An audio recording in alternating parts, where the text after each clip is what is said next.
नमस्कार दोस्तों, रैंक पथ यूट्यूब चैनल में आप सभी का स्वागत है। यदि आप कॉम्पिटिटिव एग्जाम की तैयारी करते हैं तो आज का टॉपिक आपके लिए बहुत ही इंपॉर्टेंट होने वाला है।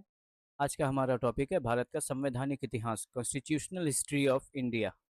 तो चलिए पहला क्वेश्चन देख लेते हैं। पहला क्वेश्चन है, बी आर अम्बेडकर और महात्मा गांधी के बीच 1932 में हुए पूना समझौते में क्या प्रावधान किया गया था? क्वेश्चन एक बार फिर से पढ़ते हैं। बी आर अम्बेडकर और महात्मा गांधी के बीच 1932 में हुए पूना समझौते में क्या प्रावधान किया गया था? आपके चार ऑप्शन हैं। पृथक निर्वाचन क्षेत्र, हरिजन दलितों के लिए आरक्षित सीटें, द्वैत शासन या प्रांतीय स्वायत्ता। चलिए इसका उत्तर देख लेते हैं। आपका ऑप्शन बी सही आंसर है, हरिजनों दलितों के लिए आरक्षित सीटें। चलिए अगला क्वेश्चन देख लेते हैं। अगला क्वेश्चन है आपका, किस अधिनियम द्वारा भारत का शासन ईस्ट इंडिया कंपनी से ब्रिटिश क्राउन को हस्तांतरित किया गया? आपके ऑप्शंस हैं। Regulating act 1773, east India act 1784, Bharat सरकार अधिनियम 1858, भारतीय परिषद अधिनियम 1861। चलिए इसका सही उत्तर देख लेते हैं। आपका सही उत्तर है ऑप्शन सी, भारत सरकार अधिनियम 1858। इस अधिनियम के द्वारा भारत का शासन ईस्ट इंडिया कंपनी से ब्रिटिश क्राउन को हस्तांतरित किया गया था, भारत सरकार अधिनियम 1858। चलिए अगला क्वेश्चन देख लेते हैं। हमारा अगला क्वेश्चन है, भारत के गवर्नर जनरल को अध्यादेश जारी करने की शक्ति किस अधिनियम द्वारा दी गई है? आपके चार ऑप्शन हैं। चार्टर एक्ट 1833, भारतीय परिषद अधिनियम 1861, भारत सरकार अधिनियम 1858, चार्टर एक्ट 1853। चलिए आपका सही उत्तर होगा ऑप्शन बी, भारतीय परिषद अधिनियम 1861। चलिए अगले क्वेश्चन की ओर बढ़ते हैं। आपका अगला क्वेश्चन है, स्वतंत्र भारत का संविधान भारतीयों द्वारा ही बनाया जाना चाहिए, यह बात पहली बार इसमें स्वीकार की गई थी? आपके चार ऑप्शन है। क्रिप्स प्रस्ताव, अगस्त प्रस्ताव, कैबिनेट मिशन योजना, वेविल योजना। चलिए आपका सही उत्तर होगा ऑप्शन बी, अगस्त प्रस्ताव 1940। चलिए अगला क्वेश्चन देख लेते हैं। रेगुलेटिंग एक्ट किस वर्ष पारित किया गया था? आपका ऑप्शन है।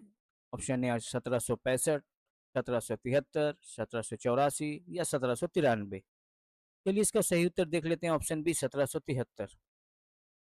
आपका अगला क्वेश्चन है, भारत के गवर्नर जनरल को अपनी परिषद के निर्णय को अस्वीकार करने का अधिकार किस अधिनियम द्वारा मिला?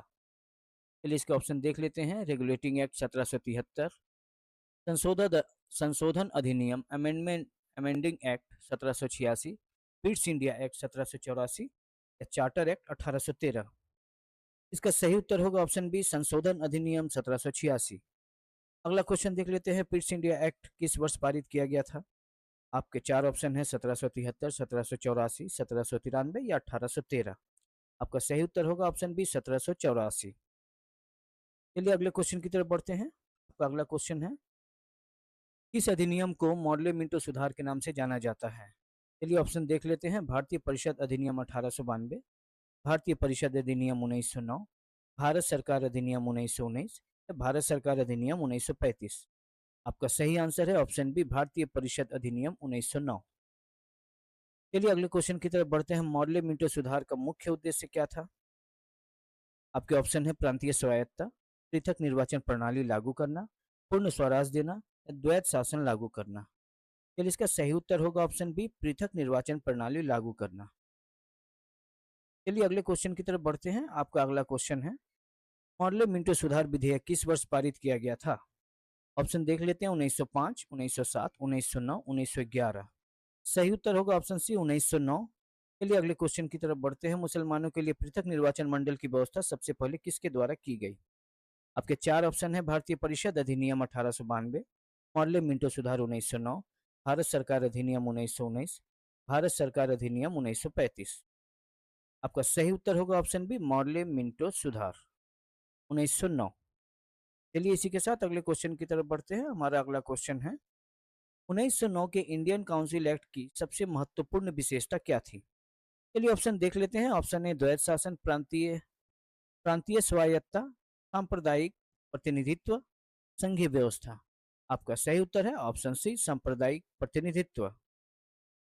चलिए अगले क्वेश्चन की तरफ बढ़ते हैं। मॉन्टेग्यू चेम्सफोर्ड सुधार 1919 का मुख्य प्रावधान क्या था? चलिए इसके ऑप्शन देख लेते हैं। पूर्ण स्वराज, प्रांतों में द्वैत शासन, पृथक निर्वाचन समाप्त करना, संघीय शासन लागू करना आपका सही उत्तर होगा ऑप्शन बी, प्रांतों में द्वैत शासन। चलिए अगले क्वेश्चन की तरफ बढ़ते हैं। आपका अगला क्वेश्चन है 1946 के कैबिनेट मिशन का सदस्य निम्न में से कौन नहीं था? आपके ऑप्शन है: A Lord Pethick Lawrence, option B sir Stafford Cripps, option C A B Alexander, option D Lord Amery. आपका सही उत्तर होगा ऑप्शन डी, लॉर्ड एमरी। चलिए अगले क्वेश्चन की तरफ बढ़ते हैं। कैबिनेट मिशन योजना 1946 के संबंध में कौन सा कथन सही नहीं है? ऑप्शंस देख लेते हैं। संविधान सभा के गठन का प्रस्ताव था, प्रांतों का समूह बनाने का प्रावधान था, पाकिस्तान की स्वीकृति दी गई थी, अंतरिम सरकार के गठन का प्रस्ताव था। में से कौन सा कथन सही नहीं है? तो आपका सही उत्तर होगा ऑप्शन सी, पाकिस्तान की स्वीकृति दी गई थी। चलिए अगले क्वेश्चन की तरफ बढ़ते हैं। भारत का संविधान लागू होने तक स्वतंत्र भारत का शासन किस अधिनियम के अंतर्गत चलाया गया? आपके ऑप्शन है: भारत सरकार अधिनियम 1919, भारत स्वतंत्रता अधिनियम 1947, भारत सरकार अधिनियम 1935, भारतीय परिषद अधिनियम 1909। तो सही उत्तर होगा ऑप्शन सी, भारत सरकार अधिनियम 1935। चलिए अगले क्वेश्चन की तरफ बढ़ते हैं। भारतीयों को सत्ता हस्तांतरण की योजना किस नाम से प्रसिद्ध है? आपके ऑप्शन है: क्रिप्स योजना, वेवेल योजना, माउंटबेटन योजना, अगस्त प्रस्ताव। आपका सही आंसर होगा ऑप्शन सी, माउंटबेटन योजना। चलिए अगले क्वेश्चन की तरफ बढ़ते हैं। निम्नलिखित में से कौन सा सुमेल गलत है? Simon commission 1927, cabinet mission 1946, Bharat विभाजन माउंटबेटन योजना, साइमन आयोग भारत विभाजन। चलिए आपके ऑप्शन देख लिए हैं। अब इसका सही उत्तर होगा ऑप्शन डी, साइमन आयोग भारत विभाजन। ये गलत है। भारत सरकार अधिनियम 1919 के अंतर्गत केंद्रीय विधायिका का अंतिम निर्वाचन किस वर्ष हुआ था? आपके चार ऑप्शन हैं: 1937, 1942, 1945, 1946। आपका सही उत्तर है ऑप्शन सी, 1945। अगले क्वेश्चन की तरफ बढ़ते हैं। अखिल अखिल भारतीय महासंघ की स्थापना का प्रावधान किस अधिनियम में किया गया था? आपके ऑप्शन है: भारत सरकार अधिनियम 1919, भारतीय परिषद अधिनियम 1909, भारत सरकार अधिनियम 1935, भारतीय स्वतंत्रता अधिनियम 1947। आपका सही उत्तर है भारत सरकार अधिनियम 1935। चलिए अगले क्वेश्चन की तरफ बढ़ते हैं। केंद्र में द्वैत शासन की व्यवस्था किस अधिनियम द्वारा लागू की गई? आपके चार ऑप्शन है: भारत सरकार अधिनियम 1919, भारत सरकार अधिनियम 1935, भारत सरकार अधिनियम 1909, भारतीय स्वतंत्रता अधिनियम 1947। आपका सही उत्तर है ऑप्शन बी, भारत सरकार अधिनियम 1935। चलिए इसी के साथ अगले क्वेश्चन की तरफ बढ़ते हैं। भारत में संघीय प्रणाली का प्रथम प्रयास किस अधिनियम द्वारा किया गया?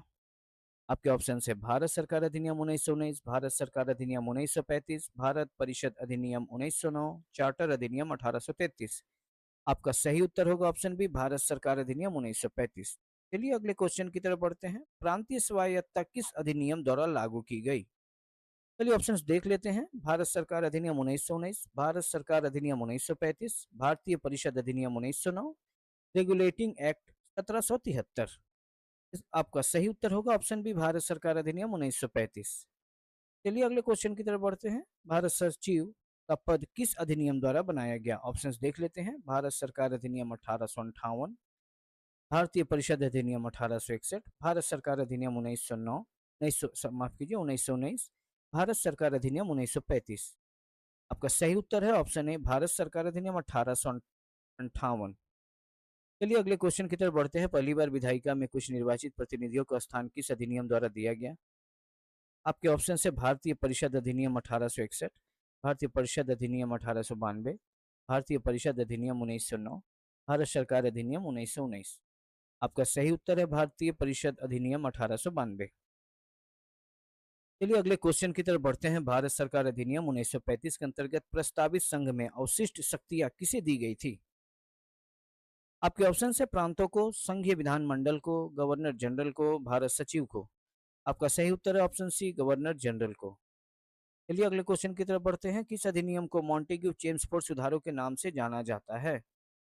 आपके ऑप्शन से: भारत सरकार अधिनियम 1909, भारत सरकार अधिनियम 1919, भारत सरकार अधिनियम 1935, भारतीय परिषद अधिनियम 1892।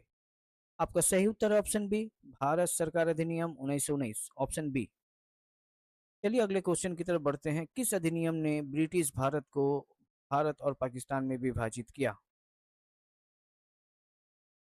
आपके चार ऑप्शन है: भारत सरकार अधिनियम 1935, भारतीय स्वतंत्रता अधिनियम 1947, भारतीय परिषद अधिनियम 1909, भारत सरकार अधिनियम 1919।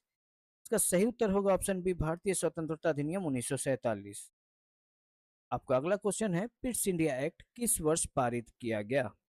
आपके ऑप्शन है 1773, 1784, 1793, 1813। आपका सही उत्तर है ऑप्शन बी, 1784। अगला क्वेश्चन क्या है? पिट्स इंडिया एक्ट 1784 की मुख्य विशेषता क्या थी? आपके चार ऑप्शंस दिए गए हैं: प्रांतीय स्वायत्तता लागू की गई, कंपनी के व्यापारिक और राजनीतिक कार्य को अलग किया गया, पृथक निर्वाचन प्रणाली शुरू की गई, गैर शासन लागू किया गया।